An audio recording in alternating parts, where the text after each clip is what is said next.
The sound of silver striking porcelain cut through the evening ambiance of the crystal room like a gunshot. Conversations stuttered to silence. Crystal glasses froze midway to parted lips. All eyes turned to table 7. Robert Blackwood stood tall above the white tablecloth, his 6'2" frame casting a long shadow across the immaculate table setting. His steel-gray hair caught the amber light from the chandeliers, creating a halo effect that belied the cold fury in his eyes. The sea bass on his plate lay in disarray, the asparagus spears scattered like fallen soldiers. "Unacceptable," he said, his voice dangerously soft, yet somehow filling every corner of the restaurant. Sophie Parker stood before him, 22 years old, and suddenly feeling like she was 12. Her serving tray pressed against her chest like a shield, her knuckles white against the black lacquer. The weight of 40 pairs of eyes pressed down on her shoulders. "I specifically requested the asparagus blanched, not boiled to submission. It's elementary culinary knowledge." His Tom Ford suit jacket remained perfectly buttoned despite his agitation. The Patek Philippe watch on his wrist caught the light as he gestured dismissively at the plate. CEO of Blackwood Enterprises, his face regularly graced the covers of Forbes and the Wall Street Journal.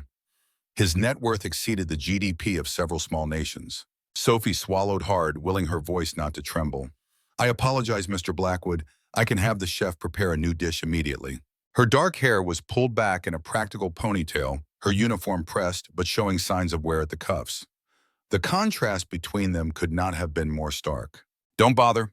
Robert folded his napkin with precise movements. "The moment is ruined." Michael Thompson, the restaurant manager, appeared at Sophie's side, his forehead glistening with sweat. "Mr. Blackwood, please accept our sincere apologies. Your meal is on the house tonight." Robert ignored him, his cold blue eyes fixed on Sophie. An establishment of this caliber should employ staff with attention to detail. It's indicative of a deeper rot. The word struck Sophie harder than any physical blow. Deeper rot. He wasn't critiquing her service, he was judging her worth. As Robert turned to leave, his leather wallet slipped from his inner jacket pocket, falling open on the polished hardwood floor. Sophie instinctively bent to retrieve it, but Robert swooped down with surprising agility, snatching it from the floor. In that brief moment, a small photograph fluttered out, landing face up at Sophie's feet.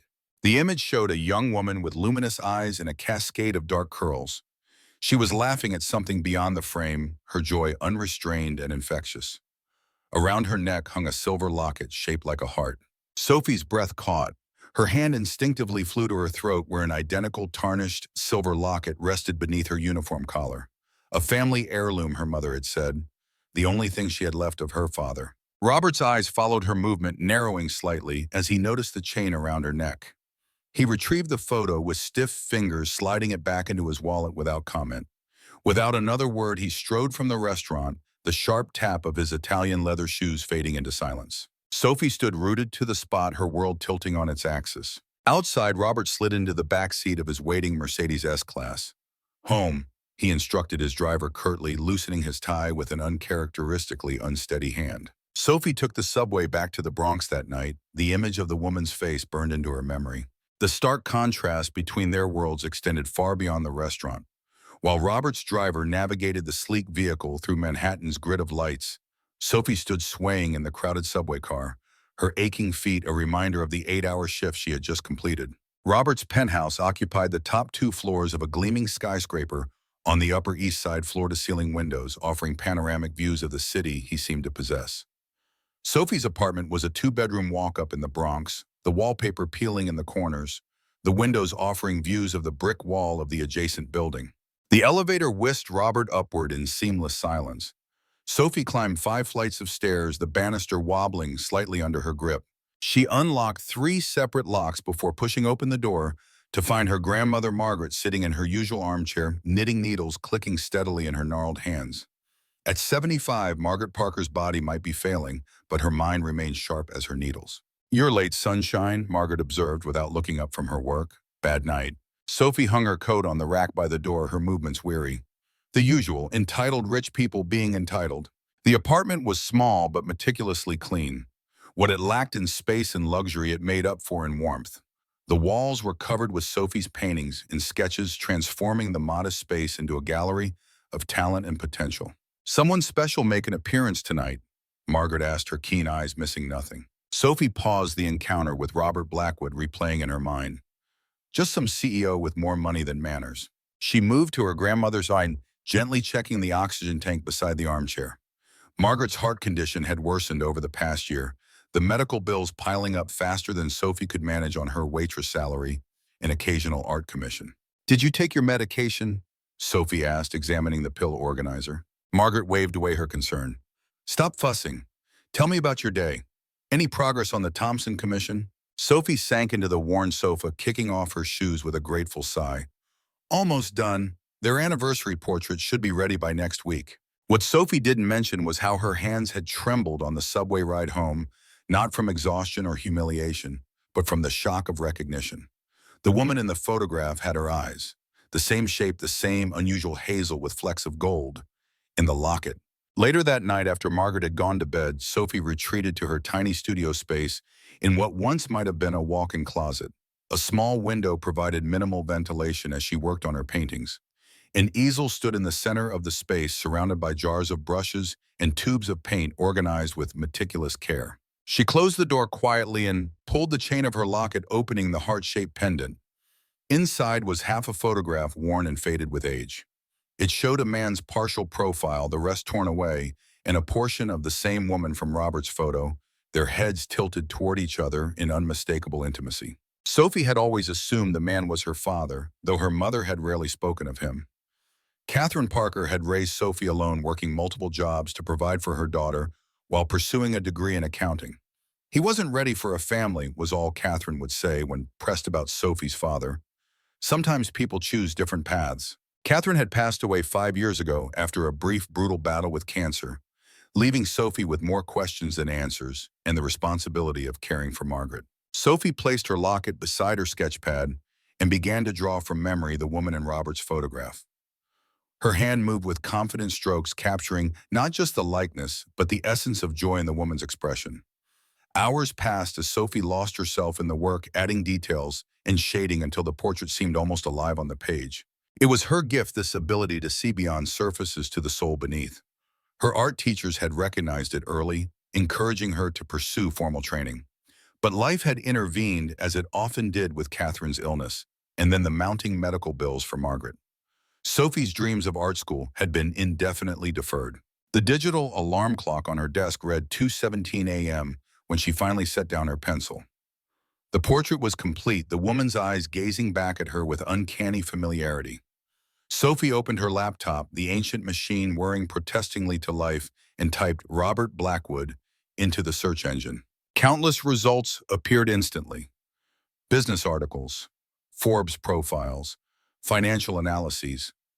Robert Blackwood, 50 years old, CEO of Blackwood Enterprises, one of the most successful technology firms in the country.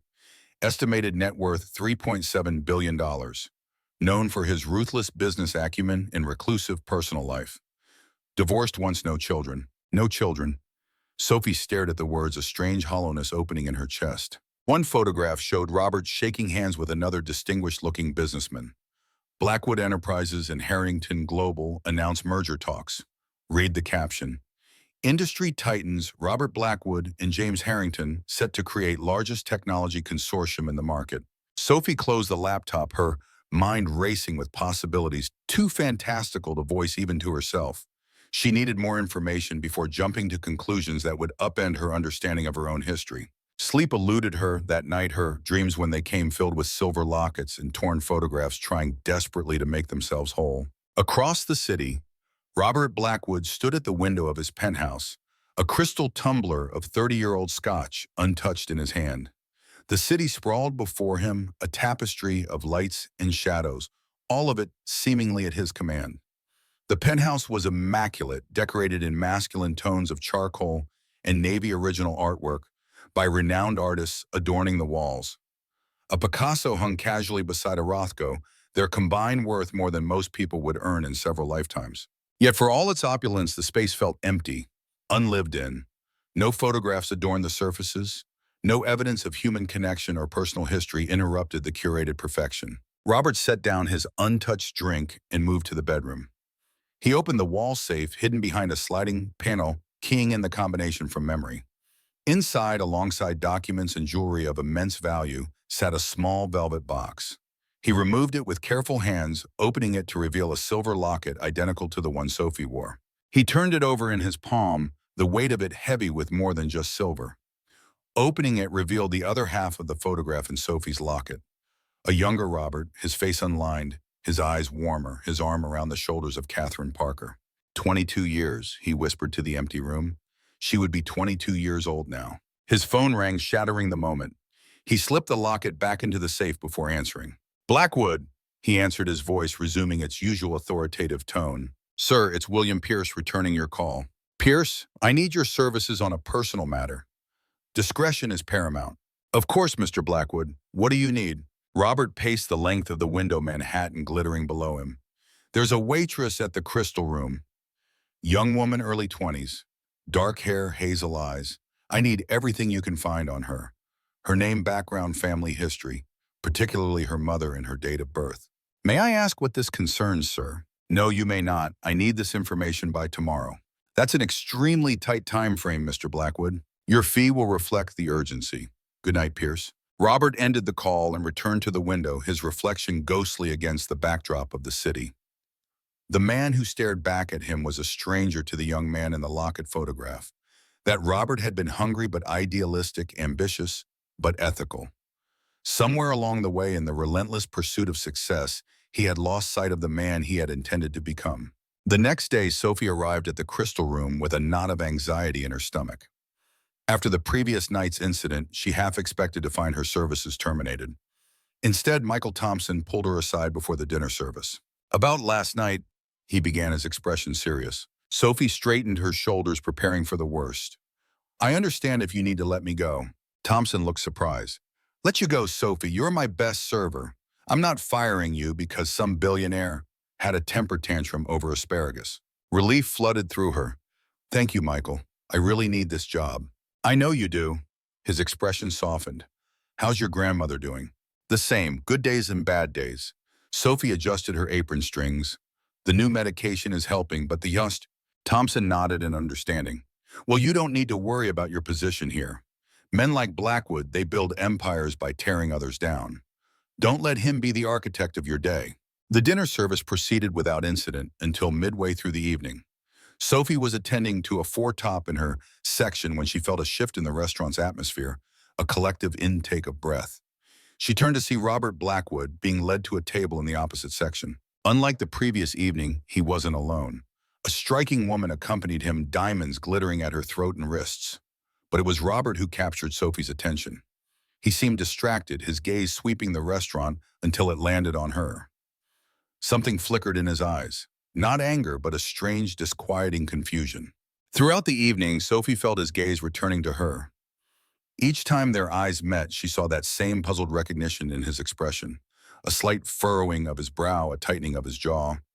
It was as if he was trying to solve a complex equation. Later, as she passed near his table, she heard fragments of his conversation. The merger terms are more than generous, Robert, the woman was saying. James Harrington is practically giving away controlling interest. James Harrington doesn't give anything away without expecting something in return. Robert replied, his attention clearly elsewhere. What's his angle? Does there have to be an angle? Maybe he's finally ready to bury the hatchet after all these years? The only place James would bury a hatchet is in my back, Robert said, his voice hardening. Have legal review the terms again.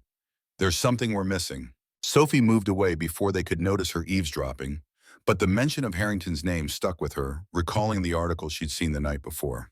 Near the end of the evening, as Sophie was preparing the bill for one of her tables, she felt a presence behind her. She turned to find Robert standing there, his expression unreadable. Your name, he said without preamble. What is your full name? Sophie hesitated, caught off guard by the directness of the question. Sophie Parker. The color drained from Robert's face. His hand gripped the edge of the service station. Parker, he repeated the word barely audible. And your mother's name? A chill ran down Sophie's spine. Why do you want to know that? Robert seemed to collect himself with visible effort. Forgive me. You remind me of someone I once knew. Before Sophie could respond, he turned and walked away, leaving her staring after him in confusion. The next day was Sophie's day off. She spent the morning working on a commission piece, a family portrait for a local businessman. The work was technically proficient, but uninspiring, the kind of commercial art that paid bills but did little to fulfill her creative passion. In the afternoon, she attended her art class at the local community center. Professor Diana Wilson, a retired art teacher who volunteered her time, had taken a special interest in Sophie's development. "Your technique has improved dramatically," Wilson commented, examining Sophie's latest work. "But there's something holding you back in your personal pieces, a reluctance to fully commit to the emotional truth." Sophie considered this as she adjusted her easel. "Maybe I'm just tired." "No." Wilson shook her head. "It's something else. Your portraits capture physical likeness perfectly, but the best portraiture reveals the soul of both subject and artist. You're keeping something in reserve." The observation hit uncomfortably close to home. Sophie had always maintained a certain emotional distance in her work, just as she did in her life. It was safer that way, less messy. "There's a scholarship opportunity I think you should consider." Wilson continued, changing the subject. "The New York Academy of Fine Arts, full tuition for 2 years with a stipend for supplies." Sophie's heart leapt before reality crashed back down. "The application fee alone is probably more than I can afford right now." "There are fee waivers available, and you would need to submit a portfolio." Wilson fixed her with a penetrating stare. "You have the talent, Sophie.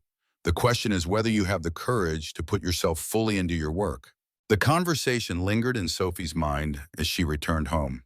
Margaret was having one of her good days, sitting at the small kitchen table, sorting through old photographs. "Look what I found," Margaret said as Sophie entered. "Your mother's high school graduation picture." Sophie set down her bag and took the faded photograph. Catherine Parker at 18, her smile bright with promise and possibility. The future still an unwritten page. "She was so beautiful," Sophie said softly. "And smart as a whip," Margaret added. "Could have been anything she wanted." "Then she had me," Sophie said, the old guilt surfacing. Margaret reached across the table to grasp Sophie's hand. "Having you was the best decision she ever made. Don't ever think otherwise." Sophie helped her grandmother prepare a simple dinner, the routine of chopping vegetables and stirring pots, comforting in its normalcy. As they ate, Sophie found herself thinking about the strange encounters with Robert Blackwood.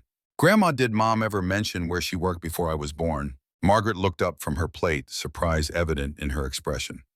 "She had several jobs." "Why do you ask?" "Just curious. I realized there's so much about her life I never thought to ask about while she was here." Margaret set down her fork, her expression thoughtful. "She worked as an accountant for a small tech startup for a while. This would have been before you were born. Blackwood something or other.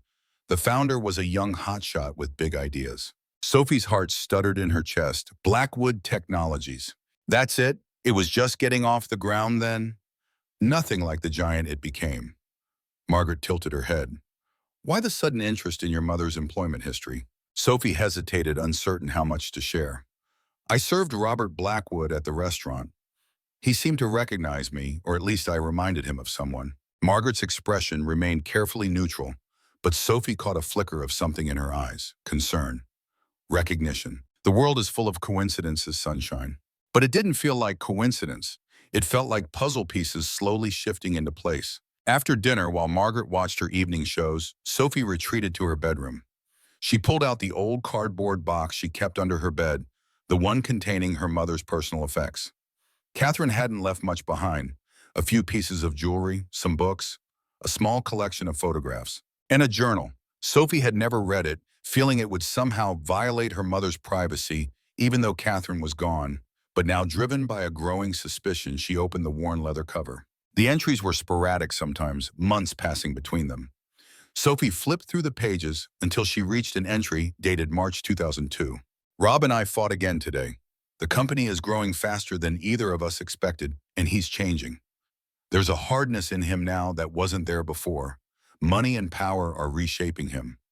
I'm not sure I recognize the man I fell in love with anymore." Sophie's breath caught. Robert Blackwood. She turned the page. "The investor meeting was a disaster. James Harrington tried to force Rob to sell controlling interest, threatening to pull his funding when we need it most. Rob refused to back down. I admire his courage, but I fear his ambition will consume him. There must be a balance between success and soul." Sophie continued reading, her heart pounding, as her mother's words painted a picture of a passionate but increasingly troubled relationship. Catherine had clearly loved this man deeply, but had grown concerned about the person he was becoming in pursuit of his business ambitions. The final entry was dated July 2002. I made my decision. I can't watch Rob destroy himself for the sake of success. The company has become his obsession, his identity. I've tried to remind him of who he was when we started, of the values he once held dear, but he can't hear me anymore. And now with the baby coming, I won't raise my child in a world where money matters more than morality. Better no father than one who places profit above people. I leave tomorrow. One day, perhaps, he'll remember the man he wanted to be. The baby. Sophie pressed her hand to her mouth, tears blurring her vision. The timing aligned perfectly with her birth in March 2003, 8 months after this entry. Hands shaking, she continued searching through the box until she found a small envelope she had never noticed before. Inside was a letter addressed but never sent to Robert Blackwood. Rob, by the time you read this, I'll be gone. I've tried to reach you so many times, but you've surrounded yourself with walls I can no longer breach. Success has cost you your soul, and I refuse to stand by and watch. There's something you should know. I'm pregnant. Our child deserves a father who remembers that life isn't measured in stock options and market share, but in moments of connection and compassion. When you remember that man, when you find your way back to who you truly are, perhaps you can be part of our child's life. Until then, I release you from any obligation. I will always love the man you were. I hope someday he returns. Catherine. Sophie stared at the letter, her world rearranging itself around this new reality. Robert Blackwood. The billionaire CEO who had humiliated her in a high-end restaurant was her biological father. A man who, according to her mother, had never known she existed. Unless he had figured it out now, the way he looked at her, the questions about her name and her mother, the photograph of Catherine, the matching locket. Across the city, Robert sat alone in his study, the contents of an investigator's file spread across his desk. Sophie Parker, born March 15, 2003, to Catherine Parker. No father listed on the birth certificate. Photographs of Sophie throughout her life. School records showing exceptional artistic talent. Employment history at the Crystal Room in various other service jobs. Medical records indicating her grandmother's heart condition and the mounting medical bills. And most damning of all, proof that Catherine had indeed tried to contact him before leaving New York. Phone records showing multiple calls to his office in July and August 2002, none of which had been passed through to him. A copy of a letter similar to the one Sophie had found intercepted by his then-assistant Linda Coleman, who had been secretly on James Harrington's payroll. A conspiracy of silence and sabotage that had cost him 22 years with his daughter. Robert closed the file, his hand trembling slightly. The face that looked back at him from Sophie's most recent photograph was a perfect blend of Catherine's features and his own. The evidence was irrefutable. He had a daughter, and she had served him asparagus that he had rejected as beneath him. The irony was both painful and fitting. He had become exactly what Catherine had feared, a man so consumed by success he had lost sight of what truly mattered.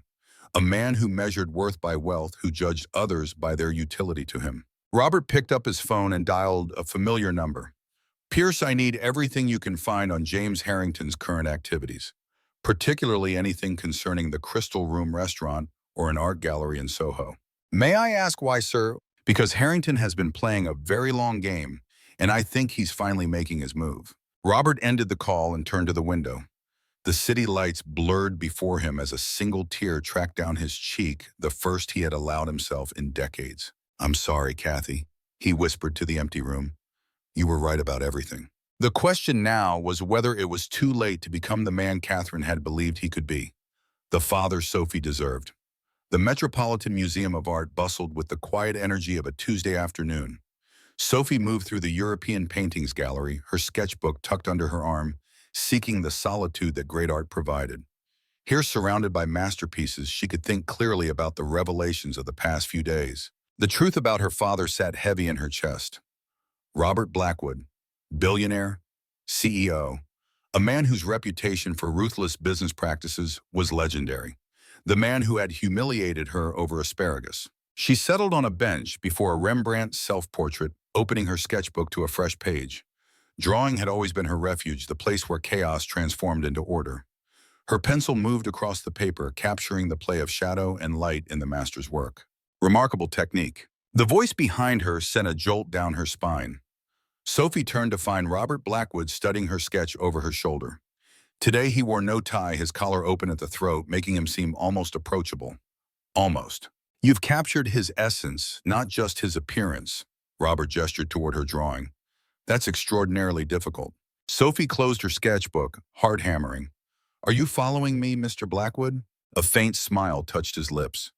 Contrary to what you might think, the entire world doesn't revolve around my schedule. I have a meeting with the museum's board in an hour. I'm a donor. He hesitated, then added, though I'll admit seeing you wasn't entirely unwelcome. An older couple moved past them, the woman's perfume lingering in the air. Sophie noticed Robert watching them with an expression she couldn't quite decipher, onging regret. I behaved abominably at the restaurant, he said finally. I'd like to apologize. Sophie studied him, searching for sincerity in those cold blue eyes. Is that why you came back the next night to apologize? No, his gaze met hers directly. I came back because something about you seemed familiar. I couldn't place it at first. The unspoken question hung between them. Did he know? Had he figured it out? Sophie's fingers instinctively went to the locket beneath her blouse. I should go, she said, gathering her things. Wait. His voice softened, losing its commanding edge. I'm not very good at this. Personal interactions, I mean. Business is straightforward. People are more complex. Despite herself, Sophie felt a flicker of curiosity. This uncertain version of Robert Blackwood contradicted everything she'd read about the ruthless titan of industry. Maybe people wouldn't be so complex if others didn't judge their worth by how perfectly they blanch asparagus, she said, unable to keep the edge from her voice. To her surprise, Robert laughed, a genuine sound that transformed his face. Touché, Ms. Parker, I deserve that. A strange moment of connection passed between them, quickly broken by the shrill ring of Sophie's phone. The hospital's number flashed on her screen, sending ice through her veins. I have to take this, she said, moving away for privacy. The news was bad. Margaret had collapsed at home, possible heart attack. She was being rushed to Mount Sinai. Sophie ended the call, her hands trembling as she shoved her phone into her bag. She had to get to the hospital immediately, but it was across town in rush hour traffic. Ms. Parker, is everything all right? She had forgotten Robert was there, watching her with surprising concern. My grandmother. She's had a heart attack. I need to get to Mount Sinai right away. Without hesitation, Robert pulled out his phone. Charles' front entrance now. He pocketed the device and turned to Sophie. My car's downstairs. I'll take you. That's not necessary, Sophie protested weakly. It's not a discussion. Come. Minutes later, Sophie found herself in the back of a Mercedes S-Class, Robert beside her, as his driver navigated skillfully through Manhattan traffic. She sat rigid with worry, staring out the window at the blur of buildings. She raised you, Robert asked quietly. Sophie nodded. After my mother died, 5 years ago? Cancer. Robert said, not a question but a statement of fact. Sophie's head snapped toward him. How did you know that? Robert looked away, his jaw tightening. The Crystal Room keeps profiles on its regular customers. I must have seen it mentioned. It was a lie, and they both knew it. But before Sophie could press further, the car pulled up to the emergency entrance of Mount Sinai Hospital. Thank you for the ride, Sophie said stiffly, reaching for the door handle. Wait. Robert reached into his pocket and handed her a business card. If you need anything at all. Sophie stared at the card embossed with the Blackwood Enterprises logo before taking it grudgingly. Then she was out of the car and running through the automatic doors into the sterile fluorescent world of the hospital. Margaret had been stabilized but remained in critical condition. The cardiac surgeon explained that she needed an emergency valve replacement, a complex procedure with significant risks given her age and condition. The surgery is very expensive, the doctor added with practiced neutrality. I understand you don't have premium insurance coverage. How much? Sophie asked, her voice small. When he named the figure, Sophie felt the floor shift beneath her. Even with all her savings, selling everything she owned, taking on more jobs, there was no way she could come up with that kind of money. I'll find a way, she said, more to herself than the doctor. Just please do whatever you need to save her. Hours passed in the cold plastic chair beside Margaret's bed. Sophie watched the rhythmic rise and fall of her grandmother's chest, the only mother she had known for the past 5 years. She couldn't lose her too. Her phone buzzed with a text message from an unknown number. I hope your grandmother is stable. If financial assistance is needed for her care, please don't hesitate to ask. No strings attached. Robert Blackwood. Sophie stared at the message, emotions warring within her. Pride told her to delete it. Practicality argued that her grandmother's life was worth more than pride. And something deeper, something she wasn't ready to examine, wondered what it would mean to accept help from the father who had never been part of her life. She was still contemplating her response when a nurse entered with a tablet in hand. "Ms. Parker, there's been an update to your grandmother's file. It appears all expenses for her care have been covered by the hospital's Compassionate Care Fund." Sophie frowned. "What's that?"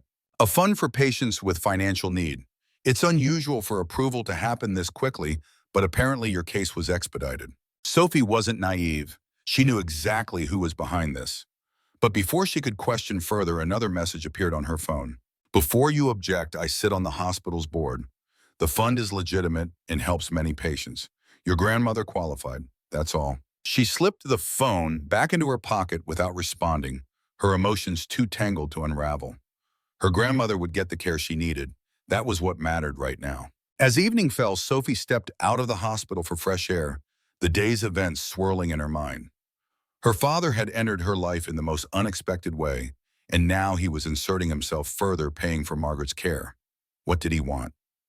What did she want? Sophie Parker. She turned to find a distinguished man in his mid-50s approaching, silver hair, perfectly styled, his Italian suit impeccable, even at this late hour.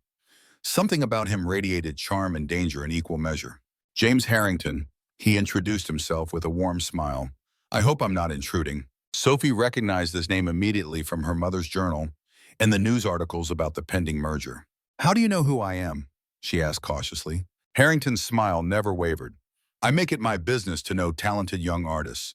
I saw your work at the community exhibition last month. Extraordinary emotional intelligence in your brushwork." It was a precise compliment, one that suggested he genuinely understood art. Sophie found herself intrigued despite her wariness. "Thank you, but this isn't a great time. My grandmother is ill." "Yes, I heard. I'm very sorry." His expression shifted to appropriate concern. "Actually, that's partly why I'm here. I understand medical care can be financially devastating for young people trying to build careers." Sophie tensed. "The hospital's taking care of it." "Ah, Robert Blackwood's doing, I presume." Harrington nodded knowingly. He always did have a talent for grand gestures when it suited his purposes. The implication wasn't lost on Sophie. "What exactly are you suggesting?" Harrington glanced around the hospital entrance. "Perhaps we could discuss this somewhere more comfortable. My car is just across the street." Every instinct told Sophie to decline, yet curiosity propelled her forward. This man had history with Robert, history that might help her understand the father she'd never known. Harrington's Bentley made Robert's Mercedes seem almost modest. The interior was buttery soft leather in deep burgundy, the privacy partition raised as the driver navigated smoothly into traffic. "I've been following your work for some time," Harrington said, offering Sophie a bottle of water from the car's refrigerator. "You have a rare gift for portraiture, the ability to reveal character through expression." "Thank you," Sophie replied cautiously, "but I doubt you brought me into your car to discuss my artistic technique." Harrington's laugh was genuine. "Direct, I appreciate that." He reached into a briefcase and withdrew a glossy brochure. "I own a gallery in Soho, the Harrington Gallery. Perhaps you've heard of it." Sophie had more than heard of it. The Harrington Gallery was one of the most prestigious contemporary art spaces in New York, a kingmaker in the art world. Getting a showing there was the dream of every aspiring artist. "I'm considering hosting an exhibition of emerging portrait artists," Harrington continued. "Your work would be the centerpiece." Sophie's heart raced at the opportunity even as suspicion clouded her thoughts. "Why me? There are countless talented artists in New York." "True, but few with your particular perspective." Harrington's eyes gleamed in the dim light of the car's interior. "I understand you recently discovered some interesting family connections." The air in the car suddenly felt thin. "I don't know what you're talking about." "Come now, Sophie. The resemblance is striking once one knows to look for it. Same eyes, same determination in the jaw." Harrington leaned forward slightly. "Robert Blackwood is your father." The words hung in the air between them. Sophie neither confirmed nor denied, but her silence was answer enough. "How long have you known?" she asked finally. "Longer than Robert has, I suspect." Harrington sat back, studying her reaction. "Your mother worked for Blackwood Technologies in its early days. She and Robert were quite the item until she abruptly left the company.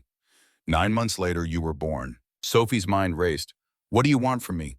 "To offer you an opportunity. The exhibition I mentioned. A chance to tell your story, your truth through your art." The talented daughter Robert Blackwood never knew existed, making her way despite his absence. The car pulled up outside a sleek building in Soho. Harrington led Sophie inside the Harrington Gallery, the space currently closed to the public. The gallery was everything an artist could dream of: white walls soaring to high ceilings, perfect lighting, the hush of a sacred space devoted to creativity. "Imagine your work here," Harrington said, gesturing to the main exhibition wall.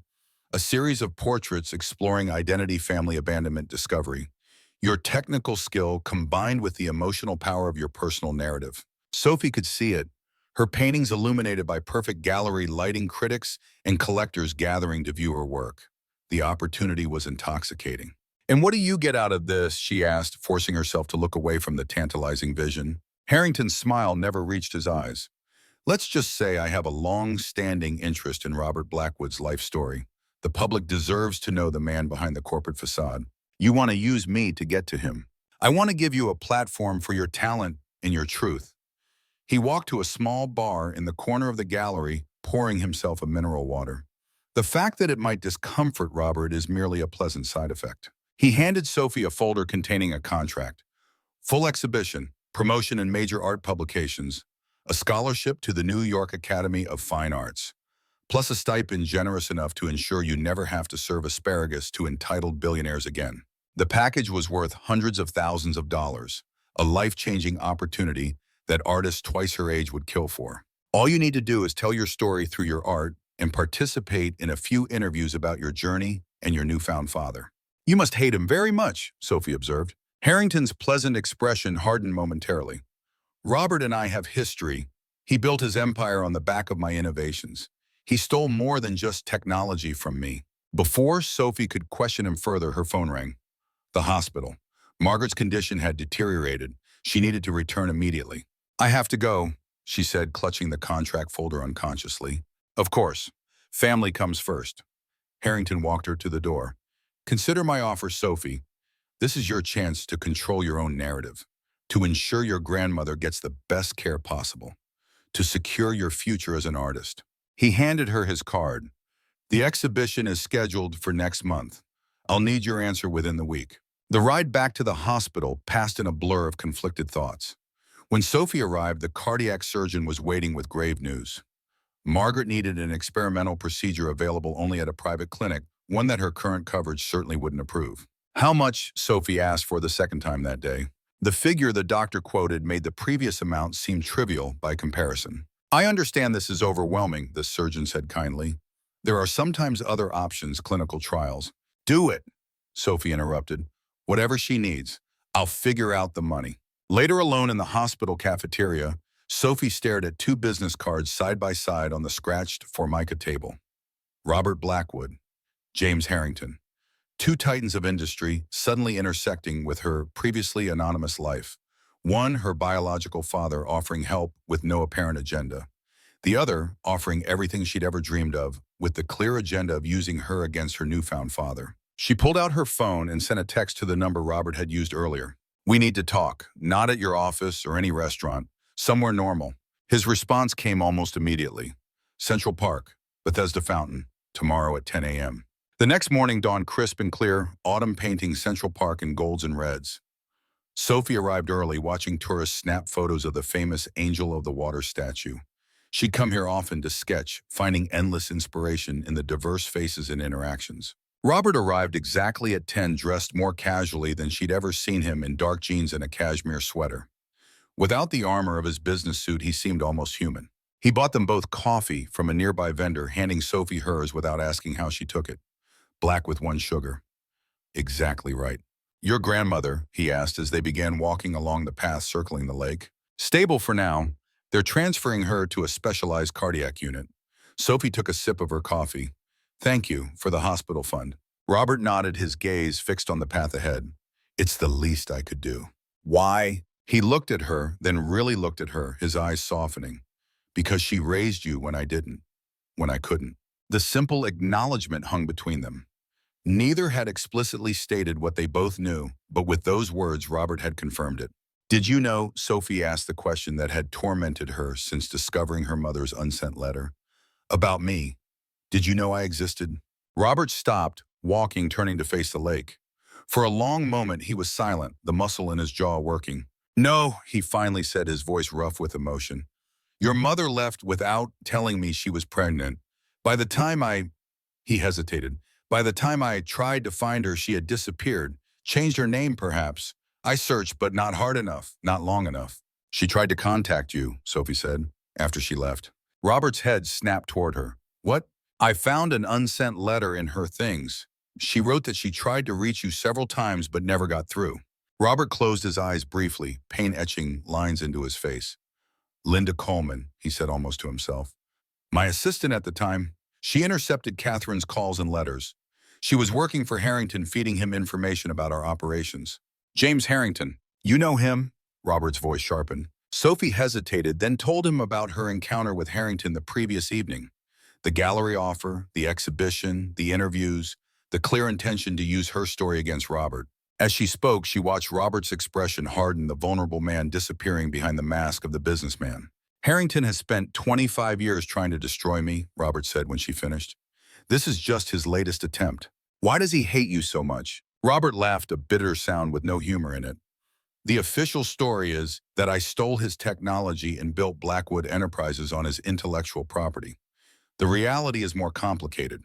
"I need to know," Sophie pressed. "If I'm going to be used as a pawn in your corporate war, I deserve to know why." Robert nodded, acknowledging the fairness of her demand. They found a bench overlooking the lake and sat watching a pair of swans glide across the water's surface. "James Harrington and I were partners once, back when Blackwood Technologies was just 3 people in a garage," Robert began. "James had the technical brilliance. I had the business acumen and the vision for how to apply his innovations." He paused, gathering his thoughts. "We were close friends, brothers almost. Then Catherine came to work for us as our accountant." Sophie could see where this was heading. They were involved. "Briefly before she and I—" Robert cleared his throat. "James never forgave me. He claimed I stole her, just like he later claimed I stole his technology." "Did you steal his technology?" Robert met her gaze directly. "No, I improved upon it, transformed it into something marketable, something useful. James was brilliant but impractical. He wanted technical perfection, regardless of cost or commercial viability. So you took his ideas and made them profitable."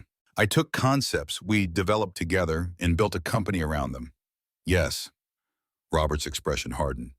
"The courts agreed with me in 3 separate lawsuits." They sat in silence for a moment, Sophie processing this information. "There's more to it than business rivalry," she said finally. "He seemed to hate you on a personal level." Robert sighed deeply. "After your mother left, I was not in a good place. I threw myself into work, became ruthless, driven. When our next product launch faced delays, I suspected internal sabotage. It turned out to be James attempting to destroy the company from within." "What did you do?" "What I had to." Robert's voice turned cold. "I gathered evidence, confronted him, and forced him out without a penny of his investment. I made sure no reputable tech company would touch him for years." "You ruined him." "I protected what I built." Robert's eyes flashed. "What your mother and I built together. After she left the company was all I had left of her, of us. I couldn't let Harrington destroy that too." Sophie absorbed this, trying to reconcile the cold businessman beside her with the passionate young entrepreneur her mother had loved. "Now," Robert continued, "Harrington's company has developed encryption technology that would integrate perfectly with our security systems. A merger would benefit both companies enormously. But I never trusted his sudden willingness to bury the hatchet. Now I know why." His gaze locked with hers. "He found you, his perfect revenge." The weight of this realization settled heavily on Sophie's shoulders. She was caught between 2 powerful men with decades of enmity between them. One her biological father, the other offering her dream career. "What happens now?" she asked quietly. "That depends on you." Robert's voice was carefully neutral. "Harrington's offer is genuine, I'm sure. He can make your career overnight. All you have to do is publicly denounce the father you never knew." The bitterness in his tone was unmistakable. "I haven't decided yet," Sophie admitted. "Grandmother needs specialized care I can't possibly afford. This opportunity with Harrington could change everything for us." "I can pay for any medical care she needs," Robert countered immediately. "You don't need Harrington's money." Sophie felt a flash of anger. "So I should trade one wealthy man's agenda for another's, accept your money instead of his? What's the difference?" "The difference is I'm your father." The words exploded from him, echoing slightly across the water before falling into stunned silence. It was the first time either of them had said it aloud. Father. The word hung between them, enormous and inadequate all at once. A father I met 2 weeks ago, Sophie said quietly. A father who doesn't know the first thing about me. Robert's shoulders slumped, the fight draining out of him. You're right, I have no claim on you. No right to ask anything of you. He stood, hands in his pockets. Whatever you decide about Harrington's offer, I'll respect it. And the offer of help for your grandmother stands regardless. He turned to go, then paused. For what it's worth, you have your mother's talent and her integrity. She would be proud of the woman you've become, even without my influence. Sophie watched him walk away, his tall figure gradually disappearing among the trees and joggers of the park. For the first time, she saw not the billionaire CEO, but a man marked by loss and regret, trying in his own flawed way to make amends. Her phone buzzed with a text from the hospital. Margaret was awake and asking for her. Sophie gathered her things, her decision still unmade, the weight of two possible futures pressing against her chest. At the hospital, Sophie found Margaret looking frail but alert, her keen eyes immediately noting her granddaughter's troubled expression. Out with it, Margaret said without preamble. Whatever's eating at you. Sophie sank into the chair beside the bed. It's complicated. Life usually is, try me. Sophie hesitated, then began at the beginning.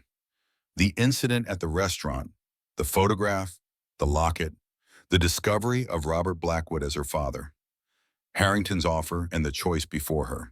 Margaret listened without interruption, her weathered face revealing nothing until Sophie finished. Your mother never wanted you to know, Margaret said finally.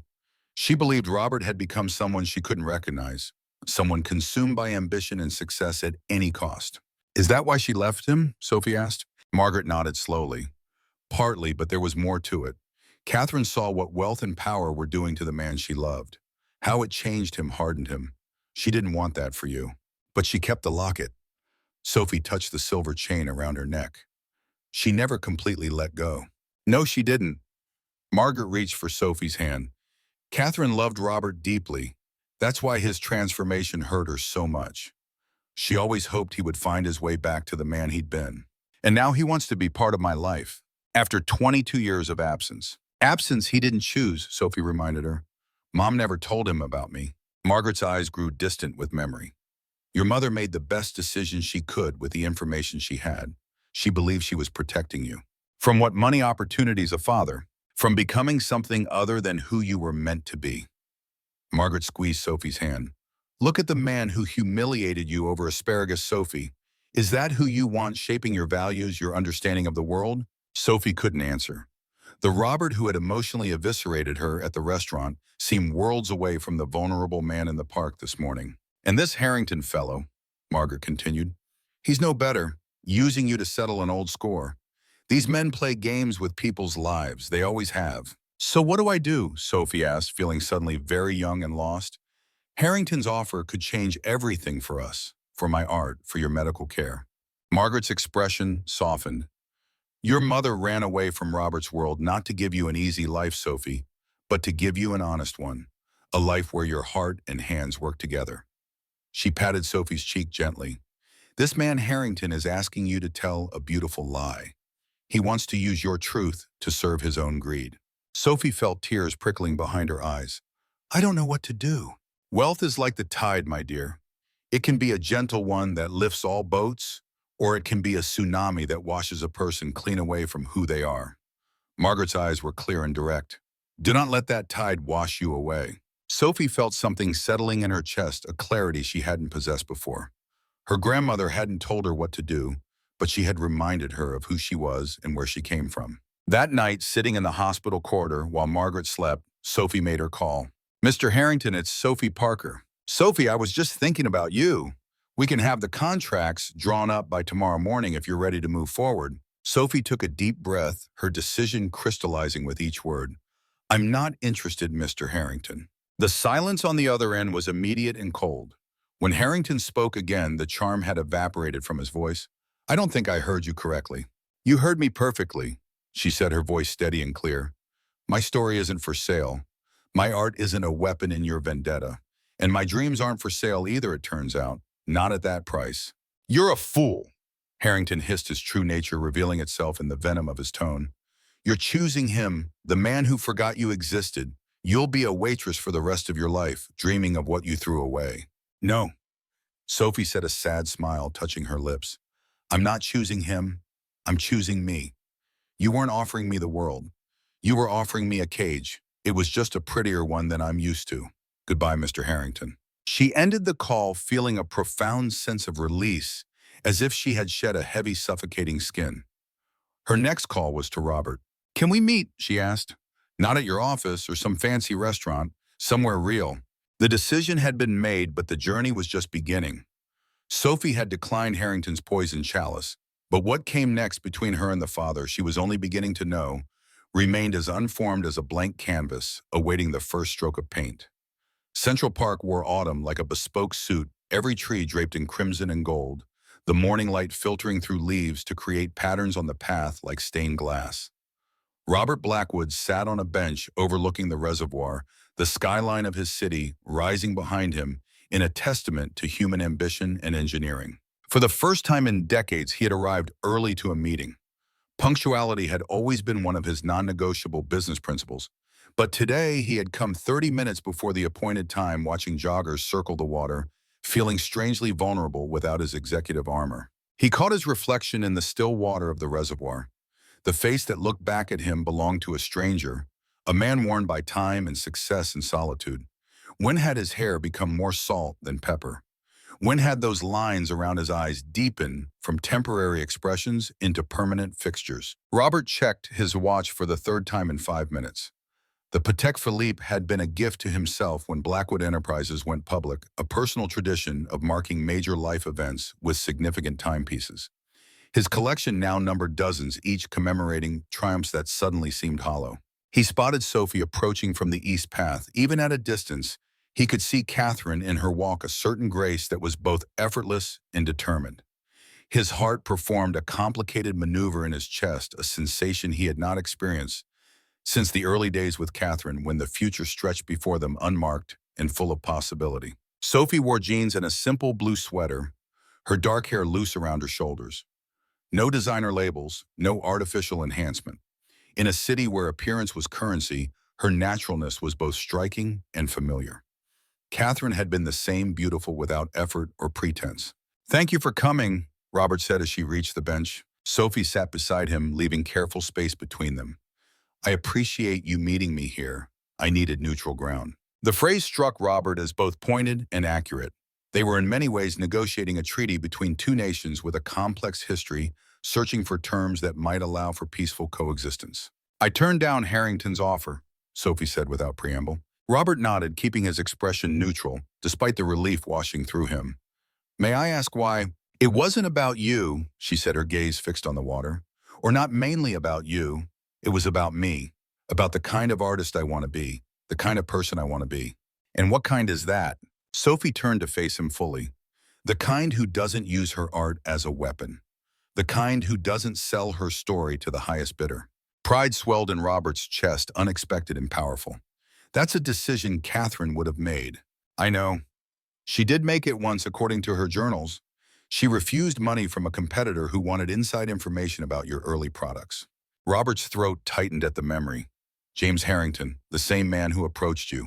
History does have a way of repeating itself. He told me you stole his technology, that you built your empire on his innovations. And you want to know if it's true. Sophie nodded. I need to understand what I've walked into, what kind of man my father is. Father, the word still felt foreign on the air between them, both a title and an accusation. Robert had earned many titles in his life, CEO, founder, billionaire, philanthropist.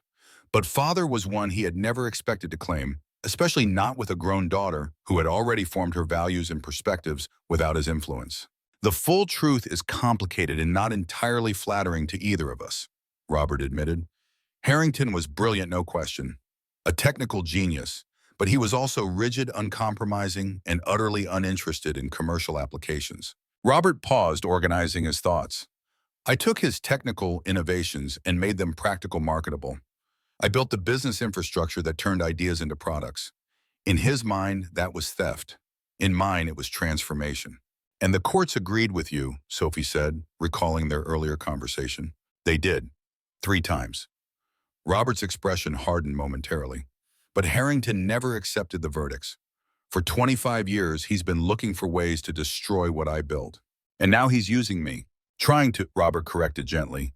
You've made that impossible by refusing his offer. Sophie looked away, vulnerability crossing her features. He won't give up. He was furious when I called to decline.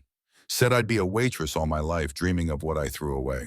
Anger flared hot in Robert's chest. Harrington always did lash out when thwarted. I'm not afraid of him, Sophie said, her chin lifting in a gesture so reminiscent of Catherine that Robert felt his heart constrict. But I am concerned about grandmother. Her medical care is expensive, and without Harrington's money— I told you I would cover all her expenses, Robert interjected. Sophie's expression cooled. And I'm still not comfortable with that. Because you don't trust me, or because you don't want to be obligated to me. Both. Neither. Sophie ran a hand through her hair in frustration. I've been independent all my life, taking care of myself and grandmother since Mom died. Accepting help feels like failure. Robert considered this. Catherine was the same way, fiercely independent. It was one of the qualities I most admired in her. He paused. And one of the reasons she left, I think. She saw my success changing me, making me someone who believed money could solve any problem. Can it? Sophie asked with a hint of challenge. Robert laughed softly. It solves some problems and creates entirely new ones. Money is a tool, nothing more. Like any tool, its value depends on how you use it. They sat in contemplative silence, watching a pair of swans glide across the water's surface, the image of serenity hiding the furious paddling beneath. Tell me about her, Robert said finally. Catherine, the years I missed. Sophie's expression softened. She was incredible, strong but gentle. She worked so hard, put herself through school while raising me, never complained. She could make me laugh even on her worst days. Her voice caught slightly. She painted too. Not professionally, but she was talented. That's where I get it from. From both of us, perhaps, Robert said quietly. I used to sketch architectural designs when we were starting out. Buildings I dreamed of constructing someday. Sophie looked surprised. You never built them? No. Other dreams took precedence. The admission carried the weight of choices made and paths not taken. Catherine always said I had an artist's eye trapped in a businessman's mind. She never spoke badly of you, Sophie offered unexpectedly. When I asked about my father, she would say only that you weren't ready for a family, that you had chosen a different path. No bitterness, no accusations. Robert swallowed hard against the tightness in his throat. She was a better person than I deserved. She kept your photograph in her locket. Sophie touched the silver pendant around her neck. Even after everything. Robert reached inside his shirt collar and withdrew a matching silver locket. So did I. Sophie stared at the matching piece, her eyes widening. You wore it all this time. Every day since she left. Robert opened the locket to reveal the other half of the torn photograph. It was my reminder of what I had lost by choosing ambition over love. In a gesture that surprised them both, Sophie reached for her own locket, removing it from her neck. She opened it and held it beside Robert's, the two halves of the photograph aligning perfectly to form a complete image. Catherine and Robert, young and in love, their faces filled with hope for a future they would never share. We should have been a family, Robert said, his voice rough with emotion. The three of us. Sophie nodded, unable to speak, as the weight of what might have been settled over them. 22 years of moments lost, never to be recovered. First steps, birthdays, school plays, graduations, the mundane miracles of everyday life that accumulate to form the foundation of family bonds. I can't change the past, Robert said finally. I can't reclaim those years or be the father you needed then. But I'm here now if you'll allow me some place in your life. Sophie returned her locket to its place around her neck, the familiar weight settling against her collarbone. I don't know what that looks like. I don't know how to have a father after all this time. Neither do I, Robert admitted with unexpected humility. But perhaps we could learn together. Before Sophie could respond, her phone rang. The hospital again, creating a sense of déjà vu that sent ice through her veins. Parker, she answered tensely. Robert watched the color drain from her face as she listened, her hand gripping the phone so tightly her knuckles whitened. I'll be right there, she said, ending the call and standing abruptly. What's happened? Robert asked, rising beside her. Grandmother's had a setback. They're rushing her into emergency surgery. Sophie's voice was tight with controlled panic. I need to get to the hospital. Without hesitation, Robert pulled out his phone. My driver is waiting at the west entrance. He'll get you there faster than a taxi. This time, Sophie didn't protest the offer of help. Thank you. I'm coming with you, Robert said, falling into step beside her as they hurried along the park path. Sophie glanced at him in surprise but didn't object. Together, they moved with purpose toward the waiting car, the first collaborative act of their newly acknowledged connection. At Mount Sinai, Sophie rushed to the surgical floor, Robert following at a respectful distance. Dr. Adams, the cardiac specialist, was waiting with grave news. The valve replacement we performed has failed, he explained. We need to operate again immediately. It's a complex procedure with significant risk, but without it, he left the sentence unfinished, its conclusion obvious. Do whatever you need to save her, Sophie said firmly. As Dr. Adams departed to prepare for surgery, Sophie sank into a waiting room chair, the reality of potentially losing her last family member crushing down upon her. Robert sat beside her, carefully maintaining the space between them.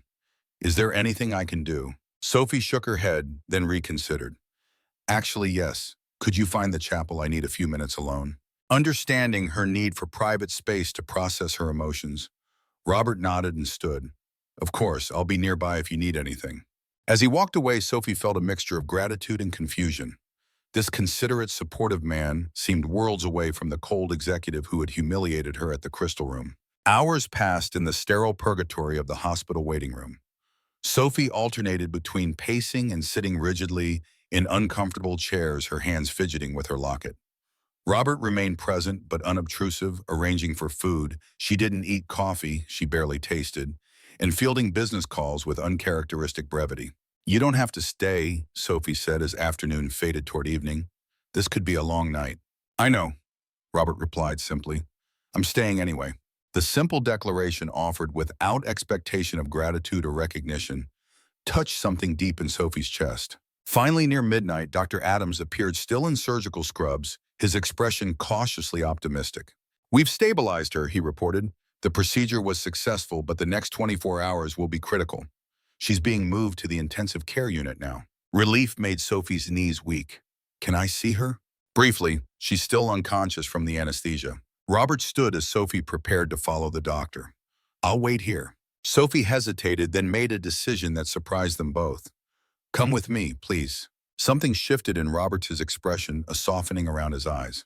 Of course. Margaret Parker lay surrounded by machines monitoring every aspect of her fragile system, her small form nearly lost among tubes and wires. Sophie approached the bedside, gently taking her grandmother's hand. She's so small, Sophie whispered. I never think of her as small. She's always been the strongest person I know. Robert stood at the foot of the bed, observing the woman who had raised his daughter. Margaret's face, even in unconsciousness, carried the dignified lines of a life fully lived, joys and sorrows etched into each crease and fold. Thank you, he said quietly. Sophie looked up in surprise. For what? For being there when I wasn't. For raising the remarkable young woman standing beside me. His voice was low and sincere. For giving my daughter what I couldn't. The simple acknowledgement of Margaret's role in shaping Sophie's life broke something open between them. A recognition of the complex web of circumstances that had brought them to this moment. A nurse appeared to inform them that visiting time was over. Sophie bent to kiss her grandmother's forehead before reluctantly stepping away from the bed. In the corridor outside, Sophie turned to Robert. I should stay nearby tonight, in case there are any changes. There's a hotel across the street, Robert suggested. You could get a few hours rest and still be close. Sophie shook her head. I can't leave the hospital. Then I'll arrange for a cot in the private waiting room, Robert said, already pulling out his phone. And I'll stay too. You don't have to do that. I know. The simple response echoed his earlier declaration, offered without expectation or demand. Through connections, only a hospital board member could leverage. Robert arranged for Sophie to have access to a small private waiting area, normally reserved for staff. A comfortable reclining chair was provided for her, along with blankets and pillows. What about you? Sophie asked as she settled into the makeshift bed. I'll be fine in the regular waiting room, Robert assured her. Try to get some sleep. I'll wake you if there's any news. Exhaustion soon overcame Sophie's intention to merely rest her eyes. She fell into a deep sleep, her body surrendering to the emotional and physical toll of the past days. She awoke hours later to sunlight filtering through blinds and the smell of fresh coffee. Robert sat in a chair across from her, his suit jacket draped over the back, his tie loosened, scrolling through emails on his phone. What time is it? Sophie asked groggily. Robert looked up. Just after 7. There's coffee and bagels on the table. Dr. Adams came by 30 minutes ago. Your grandmother had a stable night. He's cautiously optimistic. Sophie sat up, combing fingers through her tangled hair. You stayed all night. It wasn't a question, but Robert answered anyway. Yes. Why? Robert set down his phone, giving Sophie his full attention. Because 22 years ago, I wasn't there when someone I loved needed me. I won't make that mistake again. The simple honesty of the statement hung in the air between them, neither accusation nor plea, simply truth. Sophie was saved from having to formulate a response by a knock at the door. A nurse entered to inform them that Margaret was awake and asking for her granddaughter. In the ICU, Margaret looked pale but alert, her keen eyes taking in Sophie's rumpled appearance and then sliding past her to where Robert stood hesitantly in the doorway. So you finally found each other, Margaret said, her voice weak but determined. Sophie moved to her grandmother's bedside. You should be resting, not worrying about me. Worrying about you is my full-time occupation, Margaret replied with a ghost of her usual spirit. Has been since the day you were born. Her gaze shifted to Robert. You might as well come in, Mr. Blackwood. Hovering in doorways doesn't suit a man of your stature. Robert stepped into the room, approaching the bed with unexpected deference. Mrs. Parker, I'm glad to see you're recovering. Don't waste pleasantries on me, Margaret said. I'm too old and too ill for social niceties. You're Sophie's father. The question is, what kind of father do you intend to be now? Grandma, Sophie protested, this isn't the time for interrogations. When you're my age, dear, every conversation might be your last. That tends to clarify one's priorities. Margaret fixed Robert with a penetrating stare. Well, Mr. Blackwood, Robert met her gaze directly. I intend to be whatever kind of father Sophie will allow me to be. I've missed 22 years. I have no expectations, only hope. Margaret studied him thoughtfully. Catherine said you were always good with words. The question is whether your actions will match them. They will, Robert said with quiet conviction. I've spent a lifetime building a company, accumulating wealth and power only to discover it means nothing without family to share it with. Pretty sentiment, Margaret observed.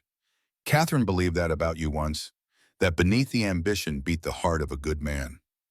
Her gaze softened slightly. She never stopped believing it even after she left. Robert's composure faltered at this revelation. She never told me about Sophie. If she had, would it have changed anything? Margaret challenged. The man you were then, would he have chosen fatherhood over empire building? The question struck Robert like a physical blow. I don't know, he admitted after a long moment. I'd like to think so, but honesty compels me to admit I don't know. The candor of his response seemed to satisfy Margaret. She nodded slightly, then turned her attention back to Sophie. You look exhausted, dear. Have you been here all night? Yes, but I'm fine, Sophie assured her. Robert arranged for me to have a comfortable place to sleep. Margaret's eyebrows rose at Sophie's use of his first name, a small but significant shift. Did he not? Well, perhaps there's hope for you yet, Mr. Blackwood. A nurse entered to check Margaret's vital signs, using the interruption to remind them that visits should be kept brief. Sophie promised to return later, bending to kiss her grandmother's cheek. As they prepared to leave, Margaret called out, Robert. He turned surprised at the direct address. Catherine would have wanted you to know her, Margaret said simply. Whatever else happened between you, she would have wanted that. Robert nodded, unable to speak past the constriction in his throat. In the hospital corridor, Sophie turned to Robert. I need to go home, shower, change clothes.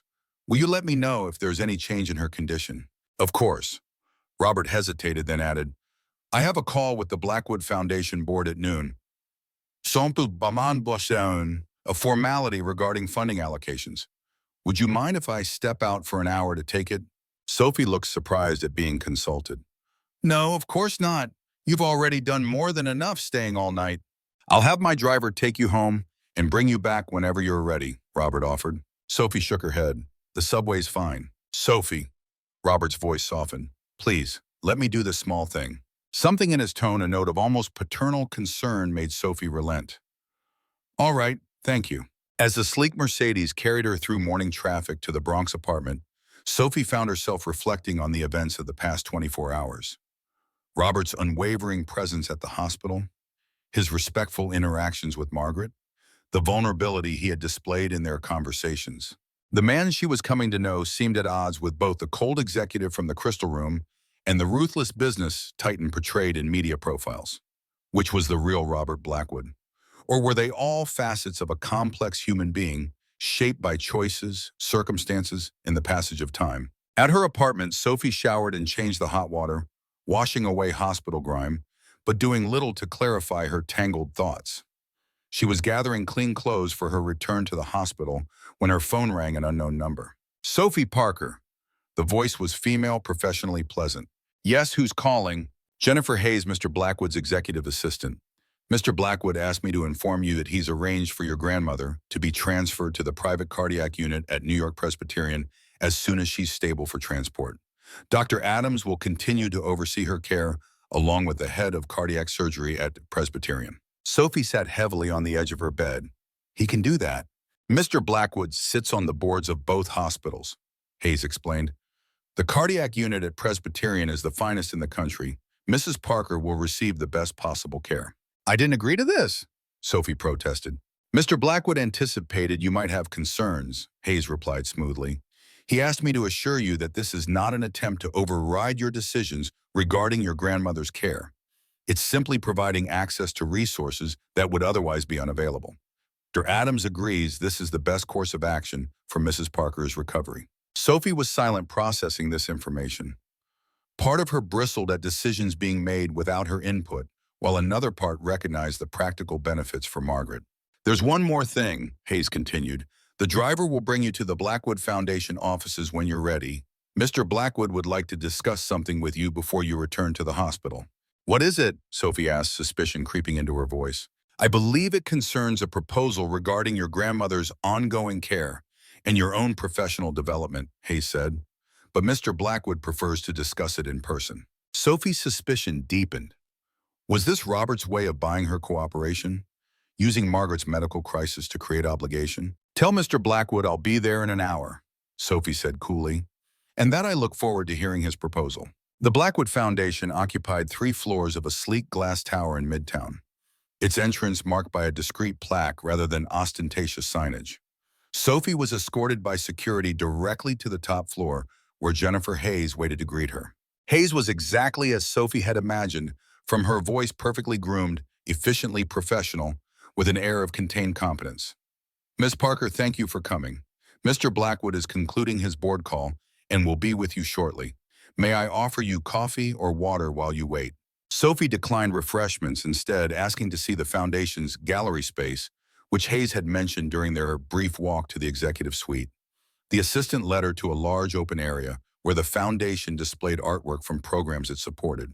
The Blackwood Foundation funds arts education in underserved communities throughout the city, Hayes explained as they walked among the displayed works. These pieces are created by students in our programs. Sophie studied the artwork, impressed by both the quality and the diversity of expression. Paintings, sculptures, mixed media installations, all vibrant with the energy of young artists discovering their voices. This program was Mr. Blackwood's personal initiative, Hayes added. He reviews every grant application himself. Sophie turned in surprise. Really, I wouldn't have expected him to take such a hands-on approach. Hayes's professional demeanor softened slightly. There's a great deal about Mr. Blackwood that would surprise you, I think. He's been my employer for 15 years, and he still occasionally manages to surprise me. Before Sophie could question her further, Robert appeared at the gallery entrance. He had changed into a fresh suit but looked weary around the eyes, the only visible sign of his overnight hospital vigil. Sophie, thank you for coming.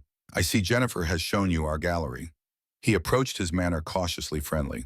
What do you think? It's impressive, Sophie admitted. The quality of work is exceptional. Raw talent will flourish given opportunity and guidance. Robert said, genuine passion evident in his voice. That's the philosophy behind our arts programs. Hayes discreetly excused herself, leaving them alone among the artwork. Your assistant mentioned you wanted to discuss my grandmother's care, Sophie said, getting directly to the point. Robert nodded, gesturing toward a seating area at one end of the gallery. Yes, but not only that, please sit. Sophie took a seat, maintaining a formal posture that reflected her guarded emotional state. First, regarding Margaret's transfer to Presbyterian, Robert began. I want to be clear that this isn't an attempt to usurp your authority as her guardian. The cardiac unit there truly is exceptional, and given the complexity of her condition, she deserves the best care available. Which just happens to be at a hospital where you have influence, Sophie observed. Robert acknowledged the point with a slight nod. My connections provide access. I won't apologize for using them to help your grandmother. And what do you want in return? Sophie asked bluntly. Pain flashed across Robert's features. Nothing. This isn't a transaction, Sophie. There are no strings attached. In my experience, there are always strings. Robert sighed, rubbing his forehead wearily. A reasonable assumption given how we met. But in this case, you're mistaken. He leaned forward, his expression earnest. I've missed 22 years of your life. Nothing I can do will recover that time. But I can ensure your grandmother receives the best possible care. I can remove the financial burden that's been limiting your options. Not as payment for your acceptance or affection, but because it's what a father should do for his daughter. The simple directness of his statement undermined Sophie's defenses. She had prepared for manipulation or control, not for straightforward paternal concern.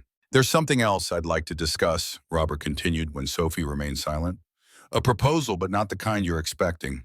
He reached for a folder on the table between them, opening it to reveal documents bearing the Blackwood Foundation letterhead.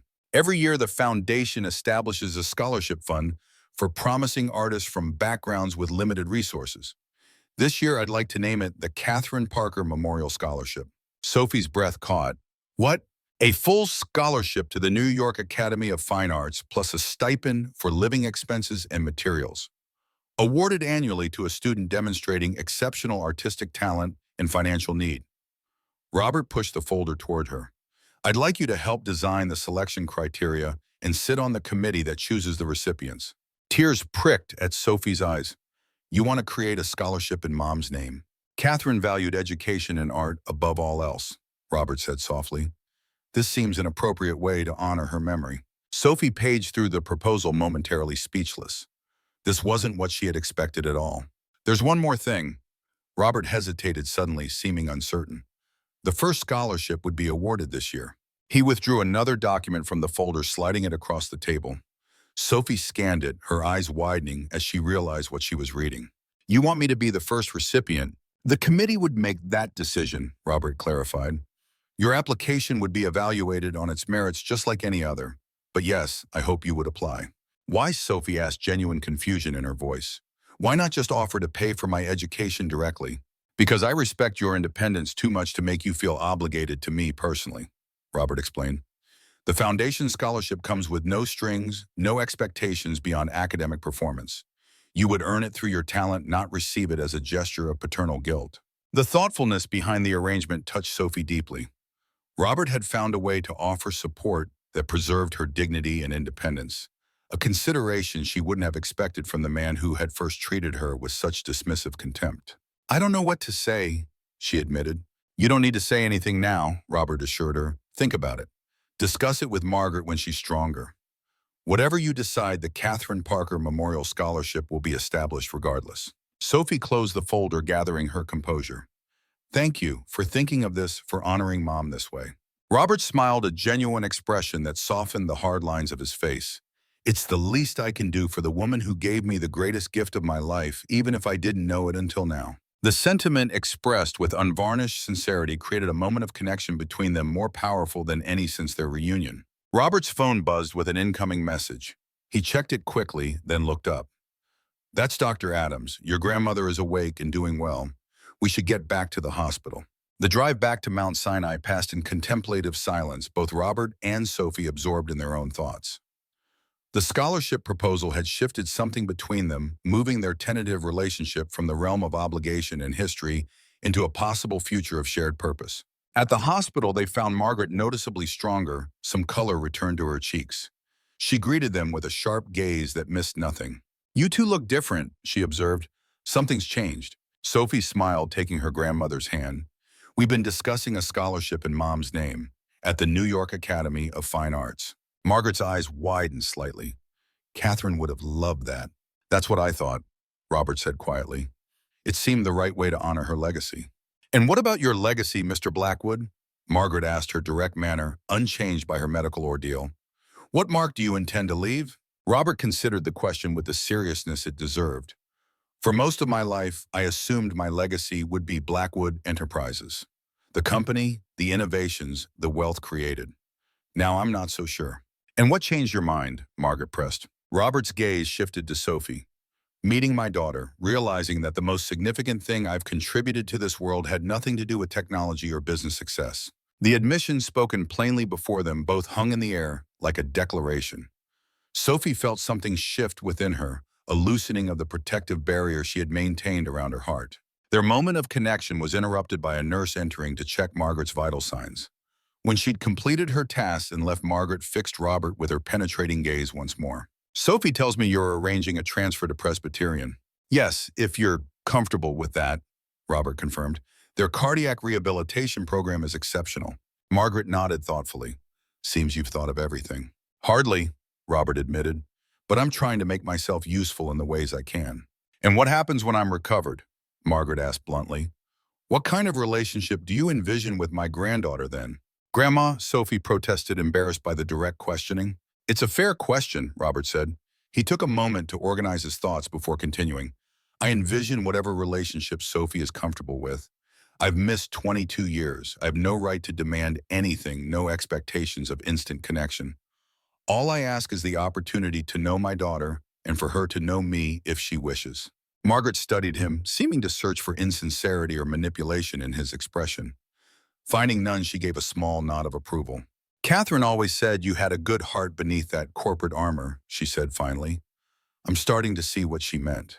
The weeks that followed established a cautious new normal.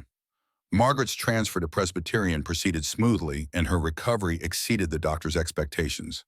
Sophie divided her time between the hospital, her classes at the Community Arts Center, and reduced shifts at the Crystal Room, where Michael Thompson had generously adjusted her schedule to accommodate her grandmother's medical situation. Robert maintained a consistent but unobtrusive presence, visiting Margaret regularly, arranging for specialists when needed, but always deferring to Sophie's decisions regarding her grandmother's care.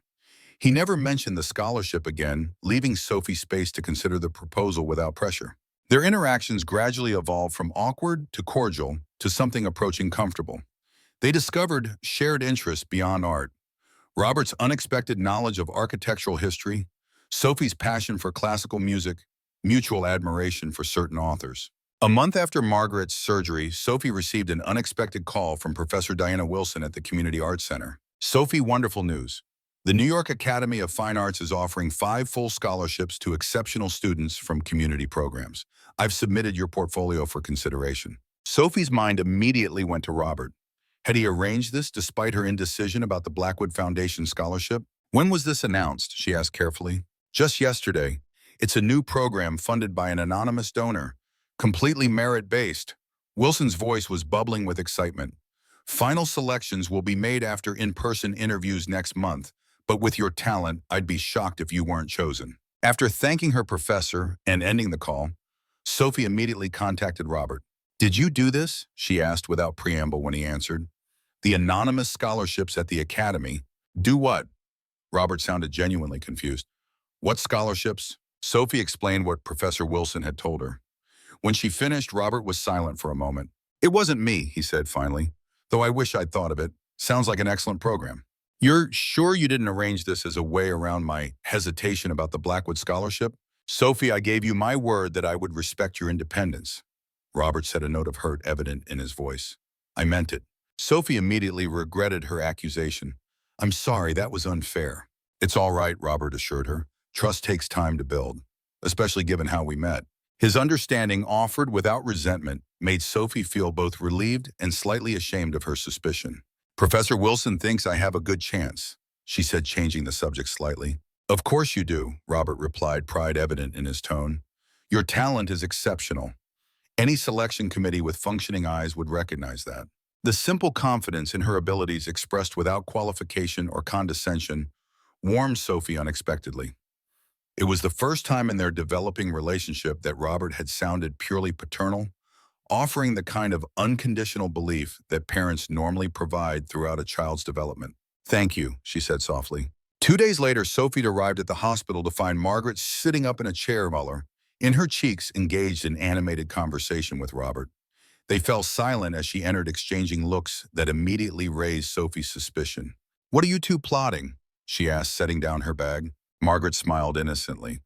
Just getting to know your father better. He's been telling me about the early days with your mother. All good things, I hope, Sophie said, kissing her grandmother's cheek. Catherine was the moral compass of our company, Robert said. She kept us honest when success and growth might have tempted us toward ethical shortcuts.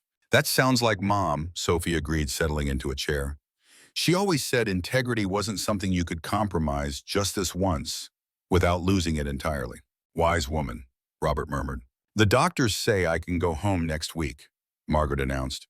But apparently our apartment building isn't ideal for cardiac recovery. Too many stairs. Sophie frowned. They mentioned that. I've been looking at ground floor options, but everything in our price range is pretty far from your medical appointments. Margaret and Robert exchanged another meaningful look. What?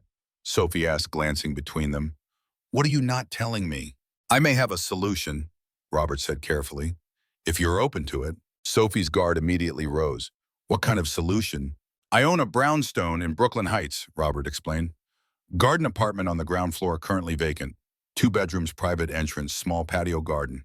Walking distance to the promenade and convenient to Margaret's cardiac rehabilitation appointments. You're offering us your property, Sophie said flatly. I'm offering you the use of an appropriate living space during Margaret's recovery, Robert corrected gently. Not as a gift, but as a practical solution to a medical requirement. Sophie looked to her grandmother, who nodded encouragingly. It's a sensible option, Sophie, and I'd feel better knowing you didn't have to travel so far to your classes and work. The building has security, Robert added, and it's a 15-minute subway ride to the academy should you receive that scholarship. Sophie felt cornered, though she recognized the practicality of the arrangement. Rent, she asked finally. Whatever you're currently paying, Robert suggested. Paid to the Blackwood Foundation's housing initiative if that makes you more comfortable. Not to me personally. Again, he had found a way to offer assistance while preserving her independence and dignity. Sophie was beginning to recognize this thoughtful consideration as a core aspect of Robert's character, one at odds with his public reputation as a ruthless businessman. I'd need to see it first, she said, her resistance softening. Of course, whenever you're ready. Margaret smiled, satisfaction evident in her expression. Well, that's settled then. Now, Robert was about to tell me about the time Catherine saved your first major contract with her quick thinking. The conversation shifted to stories of Catherine in the early days of Blackwood Technologies. Robert sharing memories that painted a picture of the vibrant, principled woman who had captured his heart long ago. Sophie listened, absorbing these glimpses of her mother as a young professional, sides of Catherine she had never known. In those stories, she began to see not just her mother and the father she was coming to know, but also reflections of herself, elements of both parents that had combined to shape her own character and talents. The brownstone in Brooklyn Heights exceeded Sophie's expectations. The garden apartment was spacious and bright, recently renovated with tasteful simplicity. The small private patio, though dormant in the late autumn chill, promised a green sanctuary in spring. It's perfect for grandmother's recovery, Sophie admitted, as Robert concluded their tour. Close to her doctors, no stairs, plenty of natural light. The building has a service elevator if the front steps prove challenging, Robert added. And the neighborhood is quiet but convenient. Sophie moved to the living room window, looking out at the tree-lined street. Why do you have this place? It doesn't seem like your style. Robert joined her at the window, maintaining a respectful distance. I bought it years ago as an investment property, but I kept it out of the rental market after the renovation. Wasn't sure why at the time. He paused. Now I think perhaps I was waiting for the right tenants. The comment could have sounded calculated, but Sophie heard only sincerity in his tone. She turned to face him, making her decision. We'll take it. Temporarily during grandmother's recovery, she clarified, and I insist on paying fair market rent. A percentage of your current rent? Robert countered. You're still working reduced hours to accommodate hospital visits. Sophie considered, then nodded. Agreed, and thank you. You're welcome. Robert hesitated, then added, Sophie, I know this is all happening very quickly.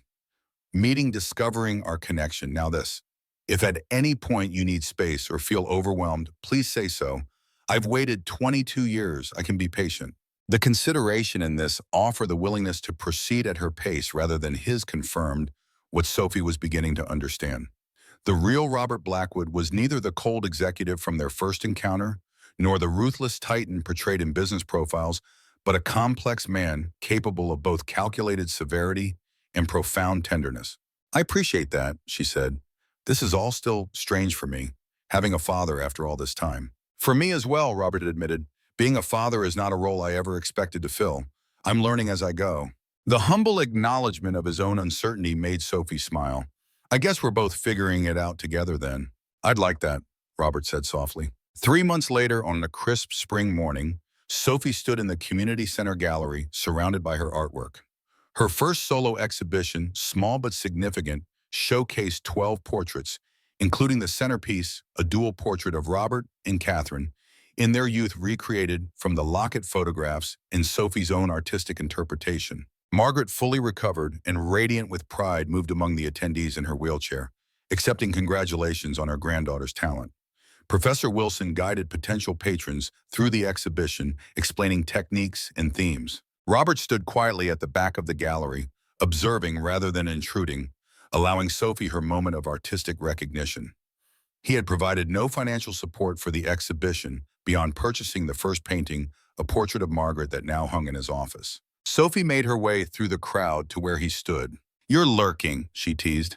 "You're allowed to participate, you know. You're in half the paintings." Robert smiled. "This is your achievement. I didn't want to overshadow it." The mighty Robert Blackwood, concerned about stealing someone else's spotlight. Sophie raised an eyebrow. The business world would be shocked. "The business world knows only one version of me," Robert replied. "You're getting to know another." "Yes, I am," Sophie agreed softly. Their relationship had developed gradually over the past months, building through small moments rather than grand gestures. Coffee after Margaret's therapy sessions, occasional shared meals, conversations about art, literature, and increasingly their lives. Not yet comfortable enough to be called close, but progressing steadily toward genuine connection. Sophie had accepted the anonymous scholarship to the academy, beginning classes the previous month. Her talent had been immediately recognized by instructors and fellow students alike. The future she had once thought impossible now stretched before her, full of possibility. "I have something for you," Robert said, reaching into his jacket pocket. He withdrew a small wrapped package. "A graduation gift of sorts for completing your first exhibition." Sophie unwrapped the package to find a leather-bound sketchbook of exceptional quality, the cover embossed with her initials. Inside the front cover, Robert had written a simple inscription: "To Sophie, for the next chapter of your story, with pride, Robert." The simplicity of the gift, thoughtful rather than extravagant, perfectly captured their evolving relationship. Not trying to buy affection with grand gestures, but offering genuine support for her passion. "Thank you," she said, genuinely touched. "It's perfect. Your mother would be so proud of you today," Robert said quietly. "Not just of your talent, but of who you've become. Your integrity, your determination." Sophie felt tears threatening at the corners of her eyes. "I think she'd be proud of both of us," she said, "of how far we've come." From across the room, Margaret caught their exchange and smiled, satisfaction evident in her expression. The road ahead would undoubtedly hold challenges as they continued to build this unexpected relationship, but the foundation was solid, constructed of shared values, mutual respect, and the enduring connection of the woman they had both loved. Sophie looked around the gallery at her work displayed on the walls, at her grandmother's beaming face, at the father she was slowly coming to know. The broken pieces of her history were gradually finding new arrangement, not erasing the fractures of the past, but creating something whole and meaningful from them, a mosaic more complex and beautiful than the original could ever have been.